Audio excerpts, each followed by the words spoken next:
오늘은 전 시간에 이어서 이제 요거 손칼도 이제 요것도 칼도고 요것도 칼도인데 다 같은 칼도지만은 요거는 세워져서 두 개가 이렇게. 그래서 이런 거는 손칼도변이라고 그러죠. 손칼. 요건 그냥 칼도변. 이제 요거 뭐 요런 것도 기본적인 거니까. 그래서 미리 말씀드린 겁니다. 근데 칼이란 건 동일하니까. 이제. 그래서 이제 칼도변에 들어가는 문제를 하는데, 오늘은 그 칼도변에 들어간 것 중에서 요거, 벼화하고, 손칼도가 합한 거. 요걸 날카로울 이라고 하고, 이로울 이라고 하고, 두 가지 의미가 있어요.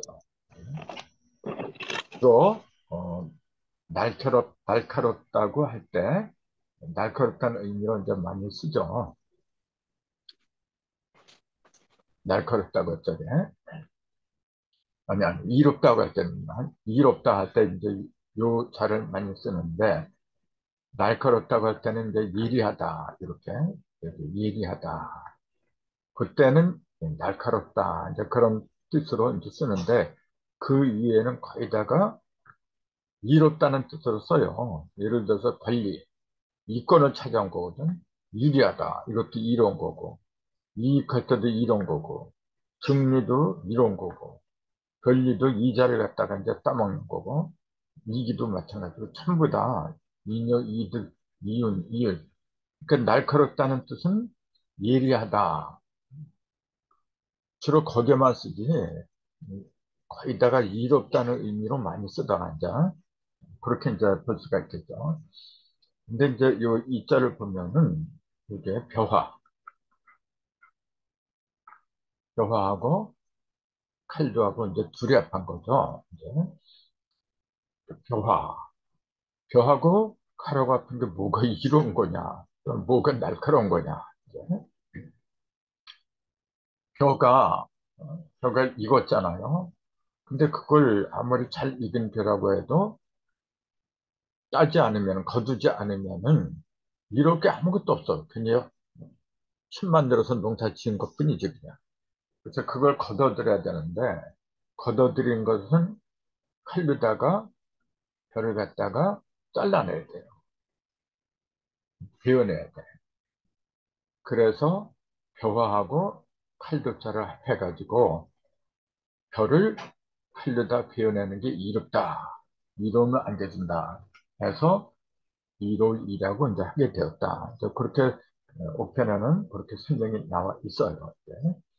근데 그걸 수리로 이제 이야기를 한다면은 별을 갖다가 왜 이렇게 나무목에다가 이제 삐친 별로 해서 그걸 왜 별하고 했느냐.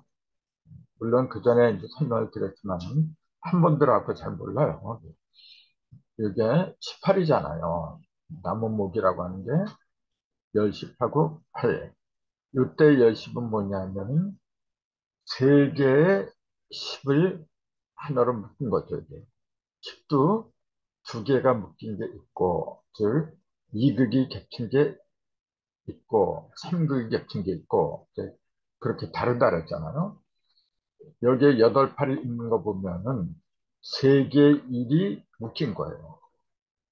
세 개. 그래서 한 번, 두 번, 세 번을 갈래쪽에 여덟 개가 이제 벌어진다 그랬잖아요. 그러니까 세 개를 하나로 묶은 거다. 그렇게 보는 거죠, 이게. 그래서 목도 수리적인 면으로 봐야 된다. 그러면은 일이 세 번 칼질을 하면은, 일로 세 번 칼질하면은 형상은 여덟 개로 벌어지고, 그 다음에 십도 세 개로 벌어지더라.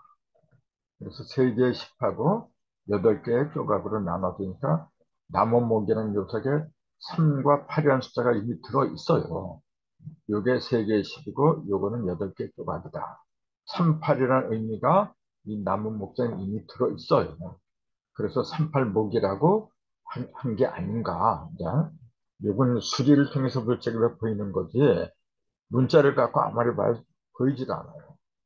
그래서 3과 할 요걸 갖다가 크게 삐치는 거죠. 크게 삐치게 한 것이 벼다. 그럼 왜 그 나무는 여러 가지가 있잖아요. 그중에서 벼를 갖다가 이렇게 삐치는 걸, 그 나무가 삐친 걸 왜 벼라고 했느냐면은 이거는 생명과 직결되는 거거든. 사람이 목숨을 부지하는 데 있어서 벼처럼 중요한 게 없어요.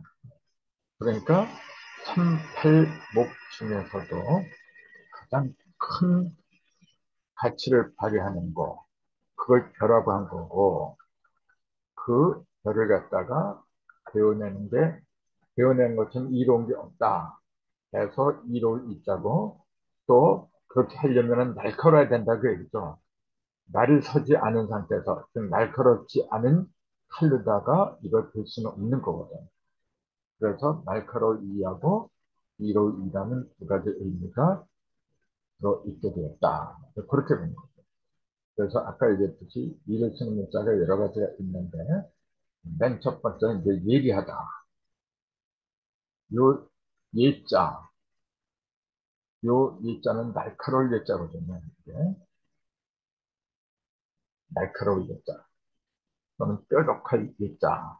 그렇게 이야기를 하는데, 이자는 설명을 드렸고, 요 날카로울 예자, 요걸 보면은 왼편에 세금이 있어요. 나는 새가 있어요. 오른편에 이게 태자잖아요. 건태이즘 헬개 명칭에 태태, 이 태태가 요걸 쓰잖아요. 여기. 요게 뭐, 요 태자가 들어가면 뭐냐면은 여기 빛날 태, 예쁠 태, 또는 기쁠 태, 기쁘다는 의미도 이쪽에 들어 있어요.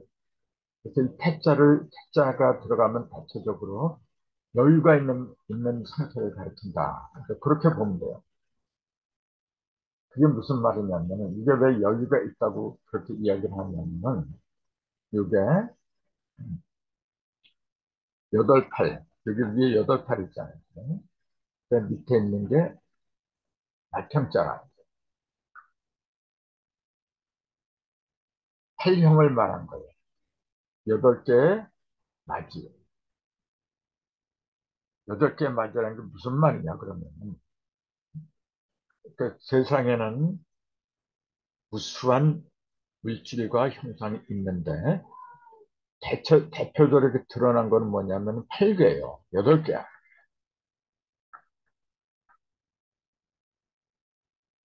그 8개로 드러난다는 그 얘기는 뭐냐면은 모든 걸 갖출 걸 다 갖췄다 그런 얘기예요.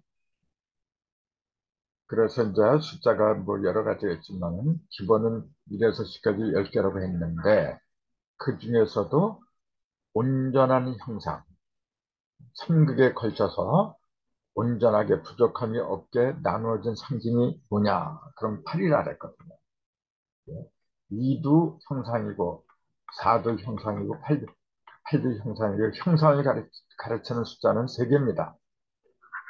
2는 하늘의 형상, 아직 드러나지 않았죠. 음량으로 갈라질 최초의 형상. 4는 뭐냐면 땅에서 벌어진 거죠. 근데 2번밖에 안 벌어진 거죠, 이게. 그래서 4에서는 형상이 있긴 있는데 다 벌어진 게 아니죠. 3번까지 벌어져야 되는데 그게 8이거든요. 이렇게 볼 적에 다 벌어진 상태. 그러니까 여유가 있는 거죠. 그래서 8이라는 숫자는 이 중국 사람들이 제일 좋아하는 숫자라 그래요. 이게 돈을 상징한다 해가지고. 맞아요. 이게 다 넉넉하게 벌어진 거니까. 그래서 요 태자가 들어가면은 예쁘다, 빛나다, 기쁘다. 대체적으로 풍부한 여유를 가리킨다. 그래서 여기다가 이렇게 여기 신방변, 이렇게 마음심이 부수가 될 때는 이렇게 쓴다 그랬죠. 마음심이 부수를 쓸 때는 이게 이제 신방변 그러기도 하고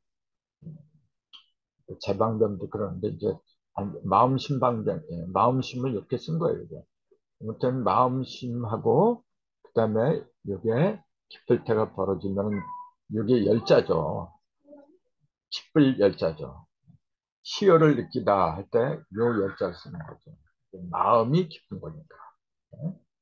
그래서 요 태자는 뭐냐면은 풍부하고 기쁘다. 그 태자에다가 여기에 쇠군변 탄다는 게 붙잖아요. 그러면 뭐냐면은 날카로울 이라고 그러죠. 모든 것이 단단하면서도 갖춰야 될 걸 다 갖춘 상태. 그걸 예리하다. 그렇게 얘기한 거죠. 그래서 예리할 때 이자도 날카로울 이자고 이것도 날카로울 이자고 그래서 예리하다 하는 거는 모든 것이 내적으로 외적으로 내면이나 표면이나 전부 다 날카로운 상태. 그걸 예리하다. 이제 그렇게 얘기한 거예요. 그래서 이제 요거 금자하고 날카로운 예자라 하면 예쁜 새 또는 빛나는 새 이제 그렇게 얘기했는데 그게 날카롭다는 의미가 된 거는 그 속에는 본래 둘 다 예리하다. 날카로울 있자 예리하다는 뜻이 그쪽에 있기 때문이다. 이제 이렇게 본 거죠. 그 다음에 이자가 들어간 것은 권리라는 거죠. 이것도 많이 쓰죠. 권리를 주장한다. 이렇게. 요거는 권세권자고, 요건 이할 입자니까 권세하고 이익을 가리킨다. 이렇게 얘기를 할 수밖에 없죠.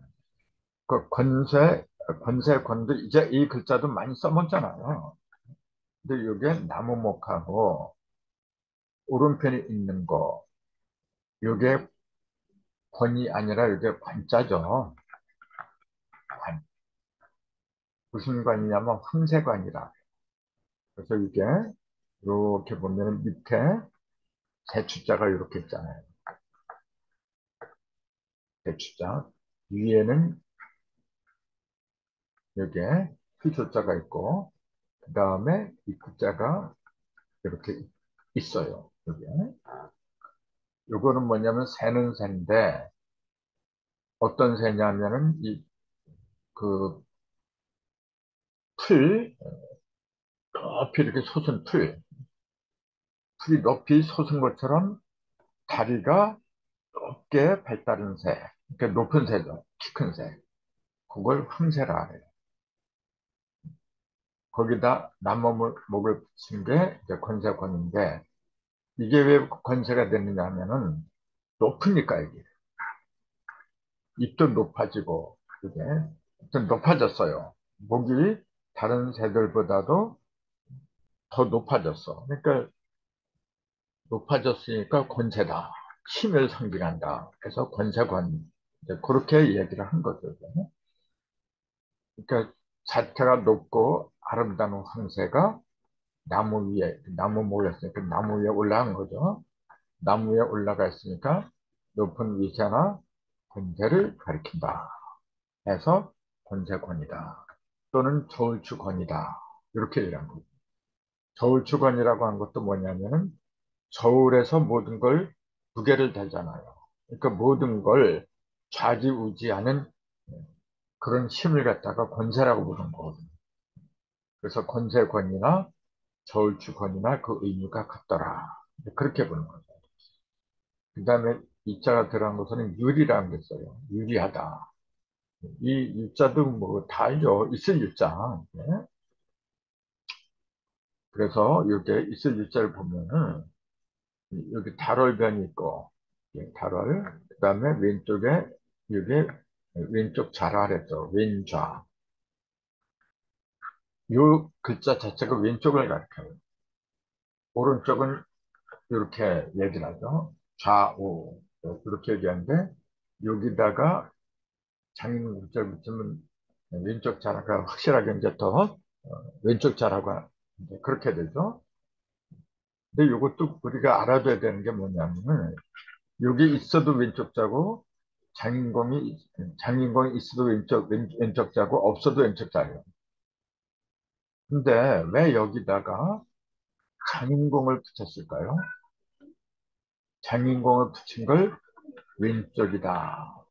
굳이 장인공을 붙여놓고 왼쪽이라고 하는 그 이유가 있겠죠. 이 장인공이라고 하는 건 뭐냐면은 위하고 아래를 갖다 이어준 거죠. 그 천지를 이어주는 작업을 하는 게 장인공자, 만들 공자, 지을 공자. 이 공자가 들어가면 무언가 새로운 걸 만들어내는 것 같은다 그랬잖아요. 근데 그것이 왜 왼쪽하고 통하냐 하면은 우리 잘 알잖아요. 하도를 보면은 왼쪽하고 오른쪽 이렇게 있는데 오른쪽 모든 거 걷어들이죠. 서방, 가을이니까 이게. 왼편은 동방, 봄을 가리키잖아요. 동방이나 동방은 뭐냐면 태양이 솟아나는 시기를 말한 거고, 그러니까 뭐냐면은 모든 걸 밝히는 거죠. 그래서 보면은 씨앗을 뿌리죠. 열매를 거두는 게 아니라 무언가 만들어내는 걸 시작하는 거죠. 그렇게 역동적인 거죠, 이게. 동적인 기운이 강하지, 이쪽에는 양이니까. 근데 이쪽에는 정적인 기운, 즉 음이 강한 거죠, 서방은. 장인공, 만들 공자는 동적인 거거든요. 그렇기 때문에 왼편에다가 이렇게 써놓고 이걸 왼좌다. 그렇게 얘기하는 게 당연한 얘기죠.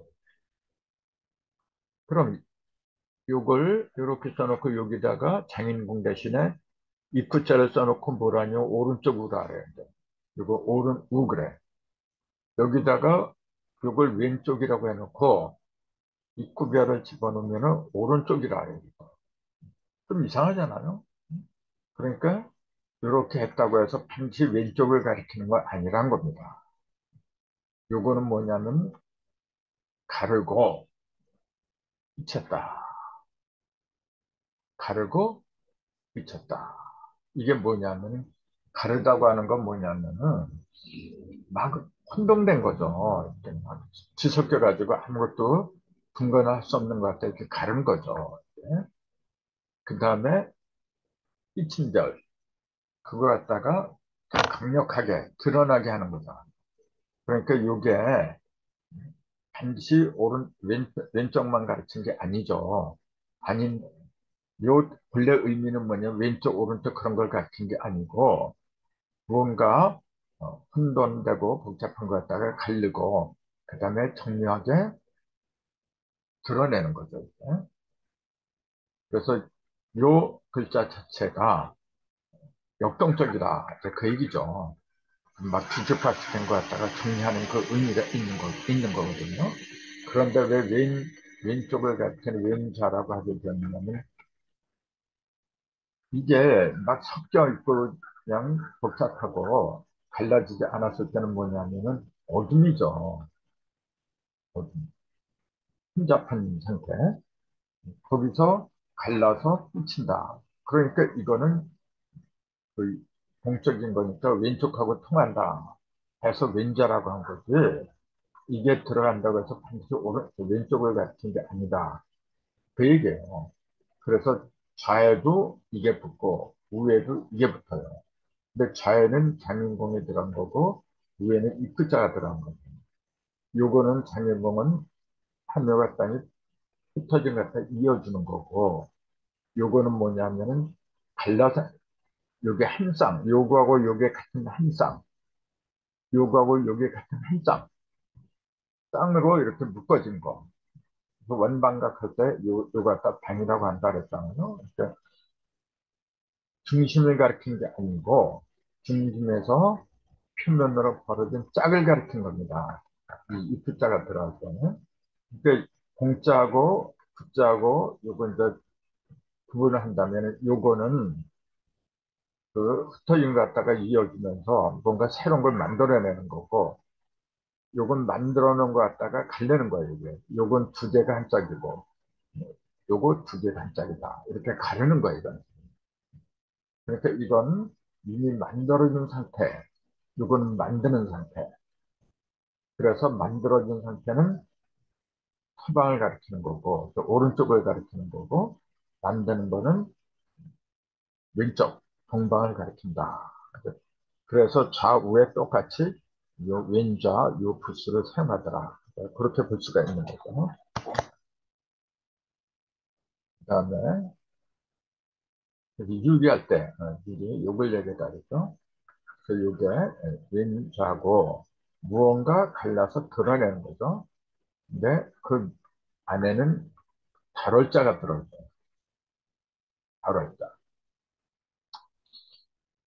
요게 발월자를 갖다 있을 유자를 갖다가 맨 처음에 소개한 그 문자가 뭐냐면 근문이라고 있어요. 그 근문에 나오는 있을 유자를 보면은 손으로다가 고기를 쥐고 있는 모습을 그렸어요. 손으로다가 고기를 딱 쥐고 있는 모습. 그걸 그린 게 이런 문자로 이제 바뀐 거죠, 이게. 그래서 이때 발월자는 고기육이라 하잖아요, 원래.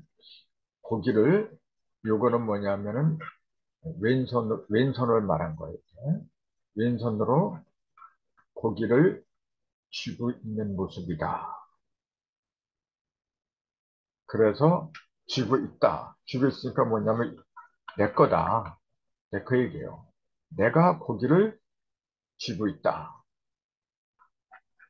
있을 이라는 말이 나한테 있다. 그러니까 내 손 안에 있다 해서 있을 이라는 그 의미가 부여된 거죠. 이게. 그 다음에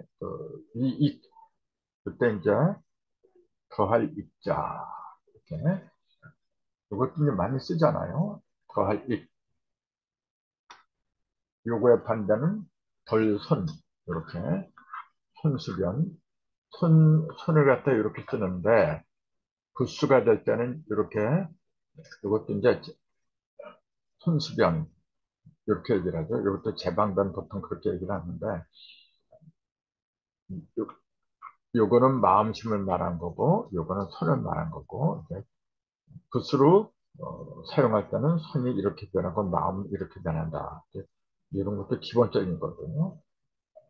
거기다가 이렇게 입구자하고 저기 패자 이렇게 하면 이게 반대죠. 이게 더할 이게 반대. 손, 입 계산한다. 그때 이건 더할 입이고 이건 덜돈 이렇게 되는데 아무튼 더할 입자를 보면은 여덟 팔 하고 이렇게 되고 또 여덟 팔이 또 들어가죠. 그 밑에 그런 명자가 들어가죠. 요거 그런 명자라는 거 이제 알고 계실 겁니다. 여기다가 삐침대로 이렇게 하면 피열자가 되죠.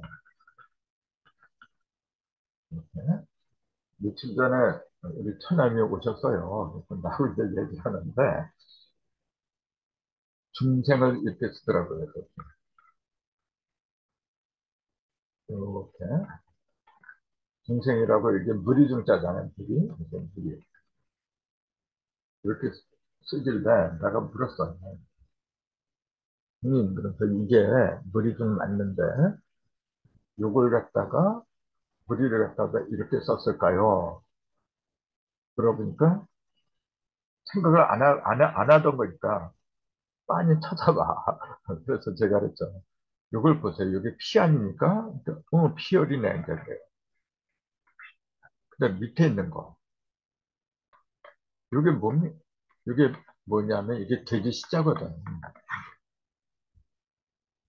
돼지, 돼지를 한자로 시가 그러잖아요. 그 피는 피인데 돼지 피를 말한 거예요. 이게 지금. 돼지 피. 그 중생을 갖다가 한자로 이렇게 쓰는데 요걸 순우리말로 말하면 이게 짐승입니다. 옛날에는 짐승 부리를 갖다가 짐승 같은 부리를 갖다 중생이라 불러서요. 그걸 이제 한자로 이렇게 하다 보니까 다른 것처럼 보이는데 사실은 안 그래요. 근데 그 짐승 중에서도 뭐냐면은 그 돼지시하고